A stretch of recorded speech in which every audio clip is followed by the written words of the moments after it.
Stu Armstrong with interviews that pack a punch.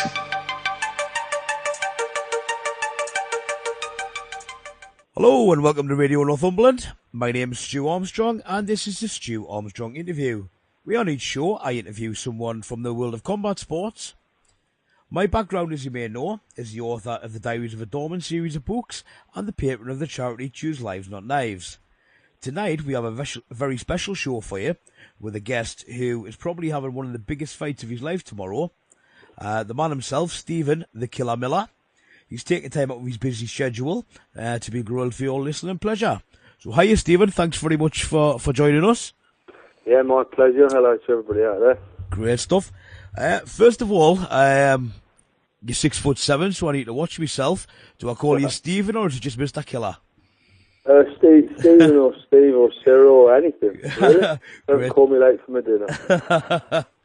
No problem. How did you get the nickname, the Killer?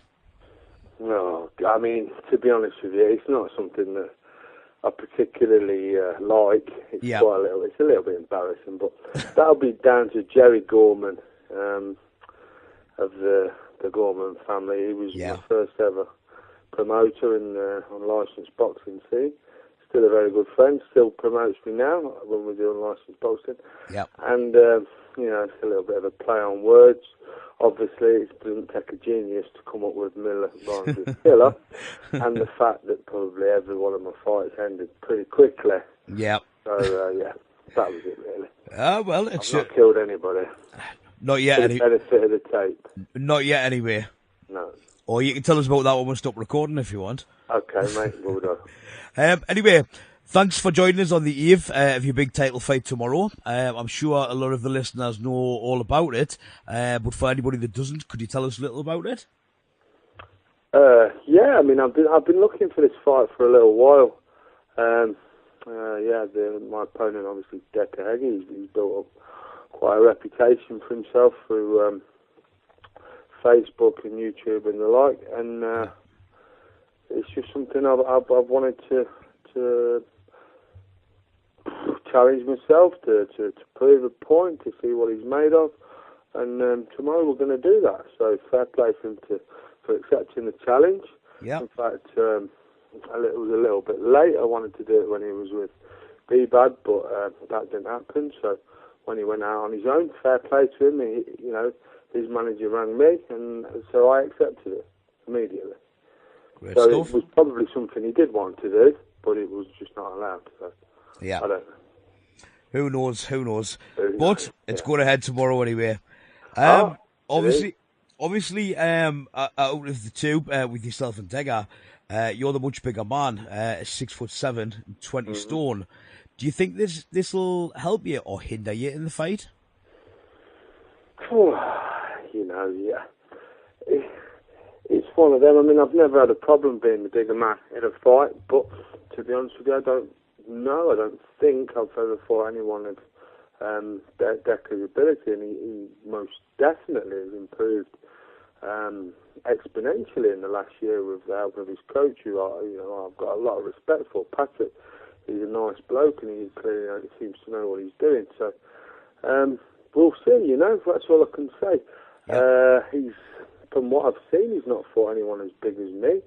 I'm not only just a big bloke. I can, believe it or not, move around quite well for the size of me. And, there's a little bit of sting in them punches. So we'll just wait and see. Well, I'm expecting him to come out like excuse the pun, a raging bull. I knew that was coming. Yeah, get that one in, raging bull. So I'm expecting that. So I'm just going to have to weather the storm a little bit, try and get my range. I think they're expecting me to fight on the outside, but like I've said previously, I've got more than one string to my bow. So we'll see. I've got to say, I mean, I've watched a few of your videos on YouTube, and I think for the size of man that you are, you surprised me with the speed that you've got. You really did. Yeah. I mean that one, the last one, with me rolling and everything. We actually weren't training. That was done. We were called in. It was like a week after I'd had a fight, and we were called in by the Leicester Mercury, and they wanted us to do a quick video. Now I'm not somebody who can fight cold, and we just literally went and did 1 minute, and that was it. Yeah. So, I mean, I wasn't at my fastest or my most accurate there because I need to warm up a little bit. It was just one of them off the cuff things that we did. And I can say this probably the night before, but you don't really think I'll be fighting like that, do you? 6'7" and rolling. No, don't you? Oh. Well, I wouldn't have thought so, but you never know. If it was somebody the same height as me, perhaps. Yeah. So.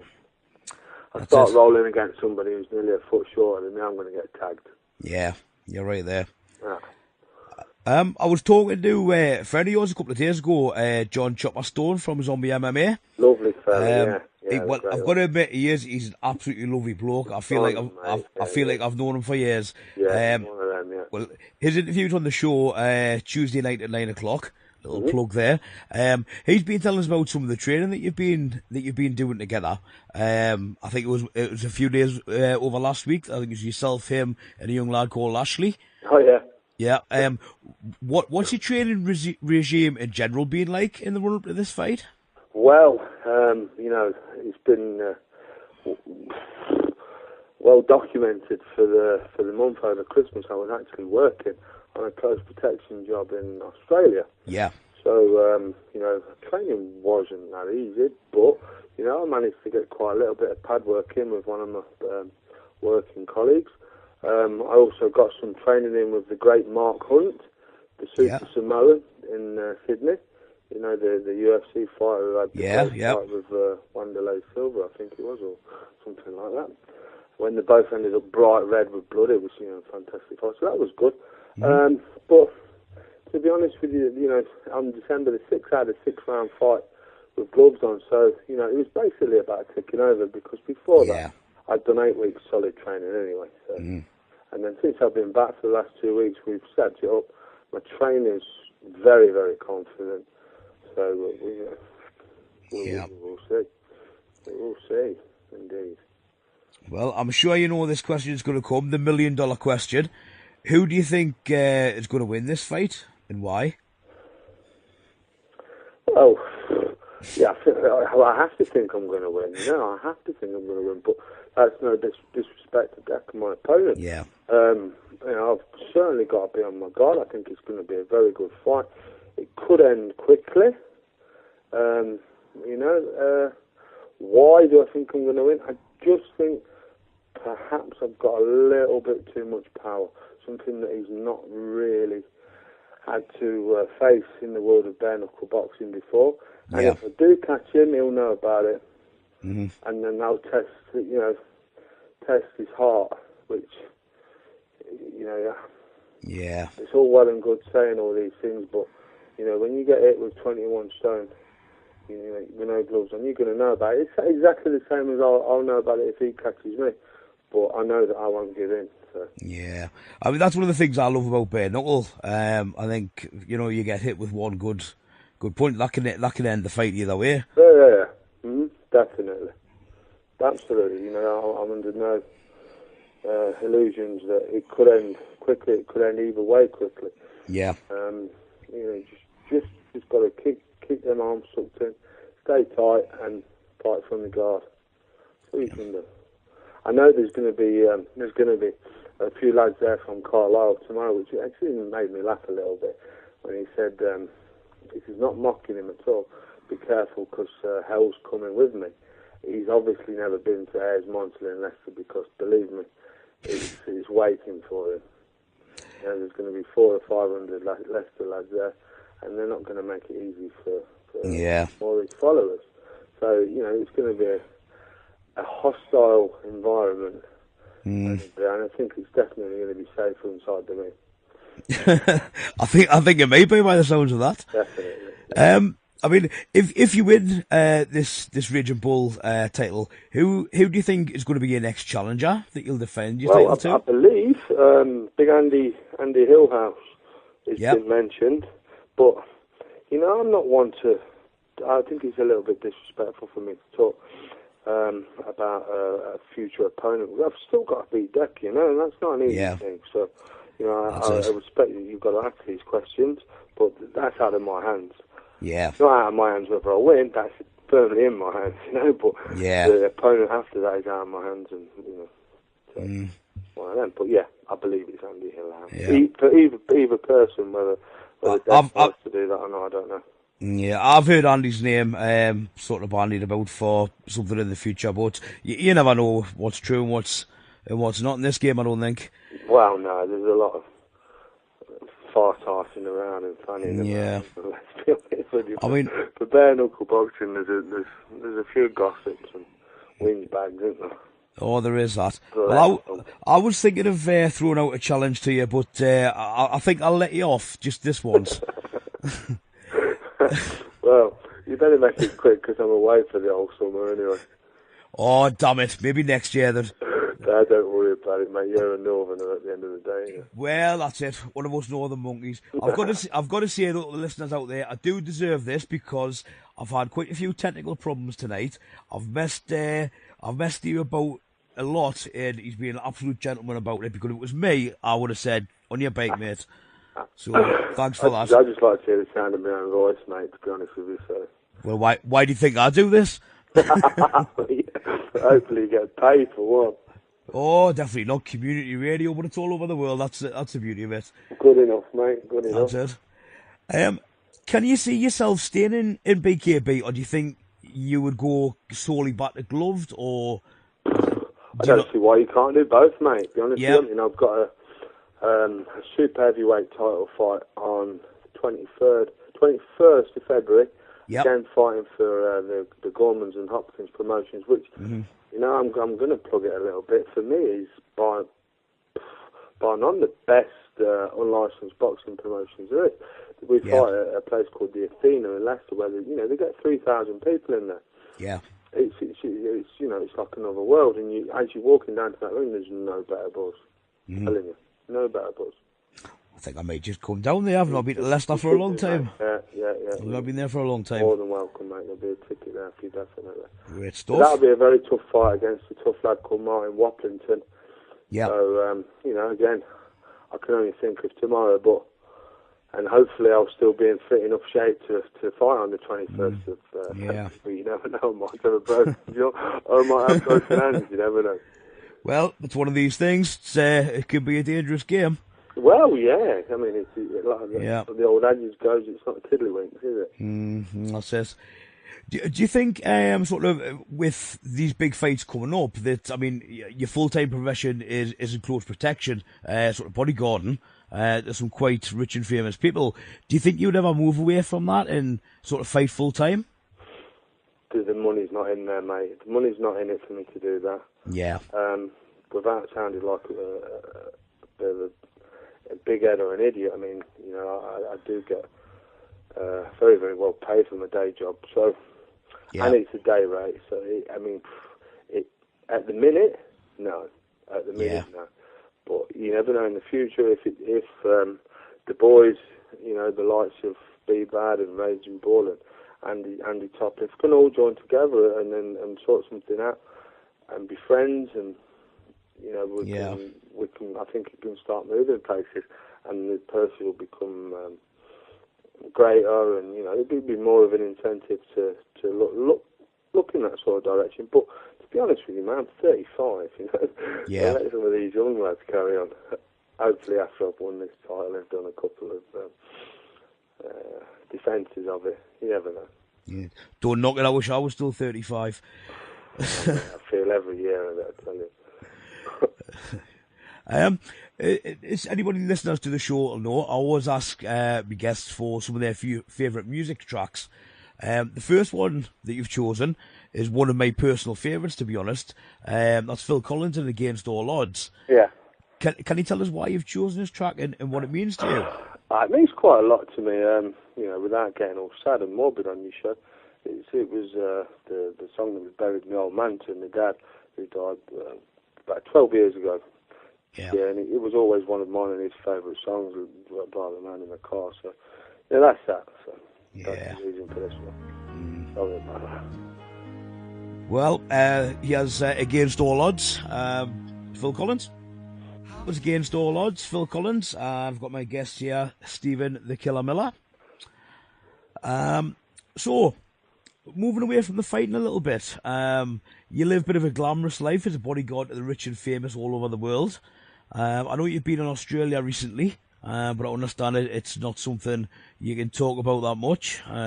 You can tell us when we'll stop recording, maybe. What's it like? Is it like Kevin Costner in the Bodyguard film, or is that totally far removed? Well, I don't get propositioned as many times as he does. It's not completely dissimilar. I think what you see with him is quite a good depiction of working for a music artist. To be honest with you, he's he's under.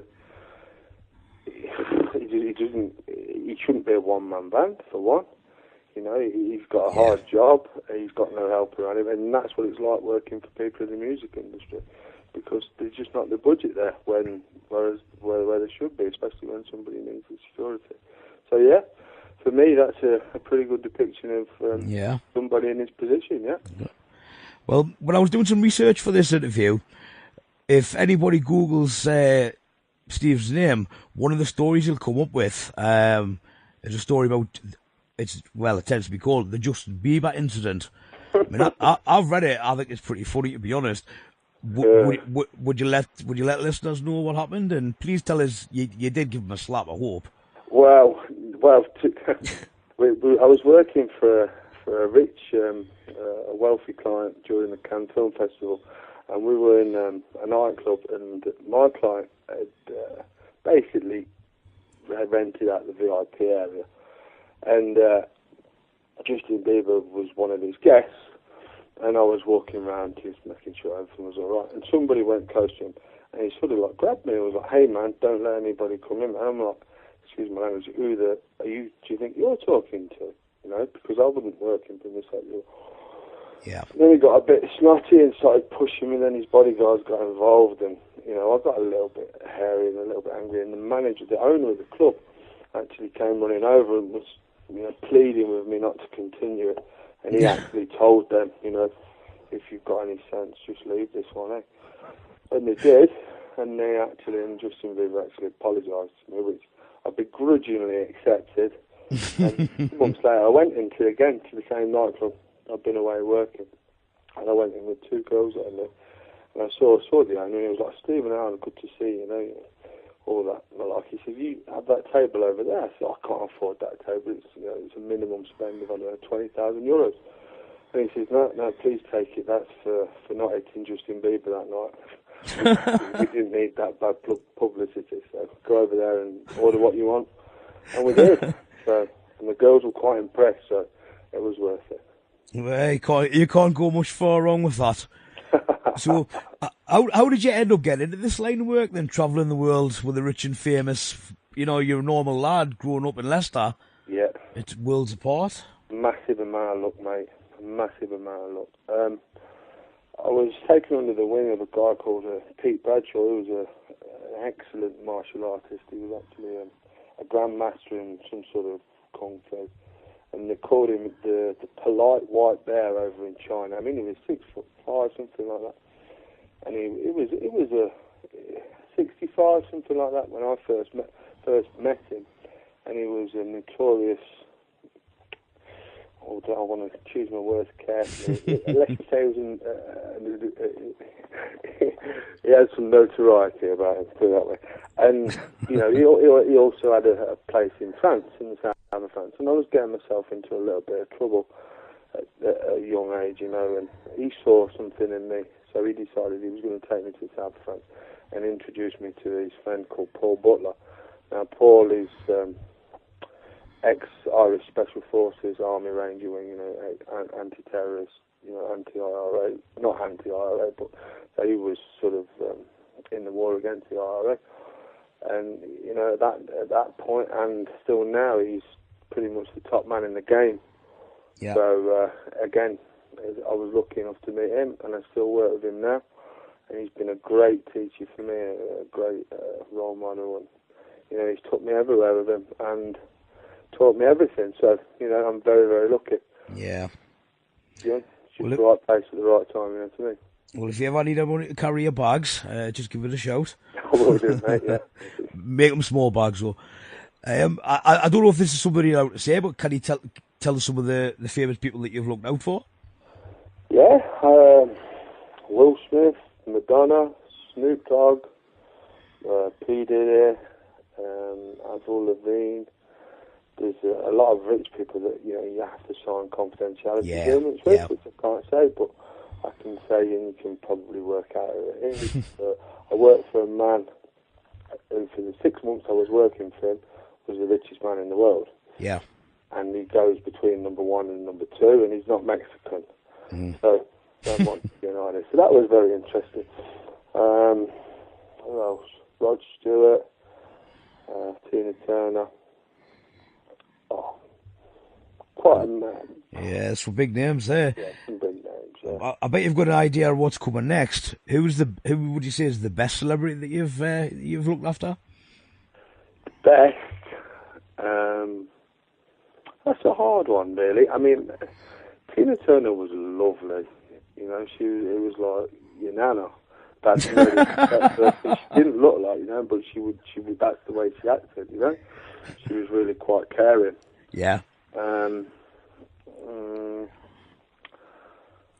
Robert Pattinson, I really liked him at the time. I've heard he's changed a little bit since then. That's the guy from Twilight, but he was a real cool lad. Yeah. Brad Pitt, he's somebody that I was quite starstruck with. I don't get starstruck very easily, but he's a really cool bloke. Could that be something to do with the bare knuckle scenes in Snatch? Well, I wasn't really involved in that then, but I really liked him. Yeah. He was a really nice bloke. Yeah. And he made an effort, made a real effort to make you feel comfortable in his presence and be friendly with you. So, yeah. But saying that, there's some really not so nice people, which I'm not going to go into. Well, that was the next question, and you nicely sidestepped that one. So we'll move on. I'll do that one, mate. Sorry. Is there anybody sort of who you would, who you've never worked for, who you've never looked out for, never bodyguarded? Can you imagine his face? Not a chance. A career ruiner. Yeah. Well, in fact, I was fortunate. When I was in Sydney, we had to pick up a local guy to work with us on the job, and Ian Norrington, his name was, superb fella. Actually, he was one of Lenny McLean's proteges. Yeah. He had a lot of great stories, but also he was chief of security for Justin Bieber a certain amount of time ago. Before I had the pleasure of meeting Justin, and it's safe to say he's happily removed himself from that situation. But he's a great fella. Yeah, good stuff. Some great stories about the real governor from him. Yeah. Some real crackers, yeah. He would have been somebody good to meet. Certainly would have been on my list. Sorry? I'm saying Lenny certainly would have been one of the people on my list to meet. Oh, God, yeah, absolutely. Yeah, me too. And as like Ian was saying, you hear all these stories, and he was a larger-than-life character. He really was. Mm-hmm. Yeah. Have you ever had any sort of close calls where you've had to spring into action to look out for your principal? Yeah, absolutely. Not really many of them go into detail, but I've been, I've had some black eyes before, and we've been surrounded by some yardies in a casino in the Caribbean where we've had to outthink them more than outfight them. You know what I mean? Because as because of the size of me, I'm always what you would call number one to the client, which means the person that's always stuck to them. All right? So the people, when it's the rich people, they can afford a proper team. So they'll be looking at me, the potential attackers, if you like, or kidnappers or whatever. They'll be looking at me as the one to take out. They won't look around and see the team of guys that we've got there watching them, watching me. So we were able to outthink them and just get out of there with no problem. Yeah. Although they did make chase a little bit, but no problem. Well, you're still here to tell the tale anyway, that's amazing. Yeah, good.